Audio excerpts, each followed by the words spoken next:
Thomas Pesquet, qui, vous le savez, partage régulièrement ses expériences sur les réseaux sociaux. Eh bien, vous pourrez bientôt consulter ses exploits à la Bibliothèque nationale de France.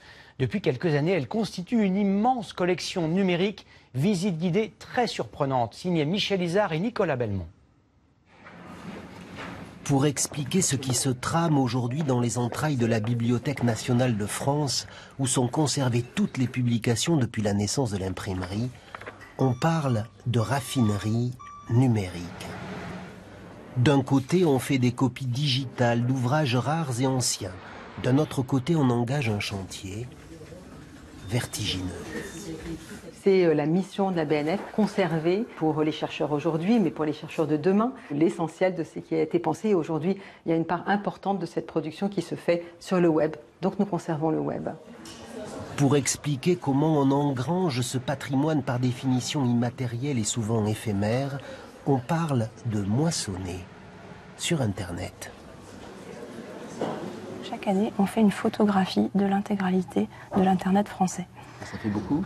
Ça fait 5 millions de sites et 6 milliards d'adresses, donc 6 milliards d'URL. C'est ce que l'on appelle la collecte large, commencée il y a 20 ans, au tout début d'Internet. Un travail de bénédictin numérique assuré en chambre froide par des robots. Mais il y a aussi une collecte ciblée sur des thèmes précis définis par les bibliothécaires. Par exemple, la campagne présidentielle 2017. 580 sites sont suivis en profondeur sans oublier les réseaux sociaux. Dans 200 ans, un politologue pourra se pencher sur les tweets de Jean Lassalle. Ce que Twitter ou Google pourraient ne pas conserver ou pourraient être dans l'obligation de retirer de leur serveur par action de la personne qui a publié, la Bibliothèque nationale, à partir du moment où c'était diffusé dans la sphère publique, peut conserver les données. La visite nous conduit au cœur du système, là où les données sont stockées. On ne parle pas de mégas ni de gigas, mais de téraoctets par centaines et bientôt par milliers. Votre disque dur, même celui de votre ordinateur, il peut vous lâcher n'importe quand.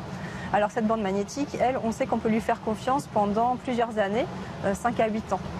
Donc on a maintenant des machines dans lesquelles on stocke les collections sur des bandes magnétiques qu'on renouvelle régulièrement. Ainsi, avant d'être écrite un jour par des historiens, l'histoire est sans cesse réécrite ici, gardée, sauvegardée dans les armoires informatiques de la Bibliothèque nationale.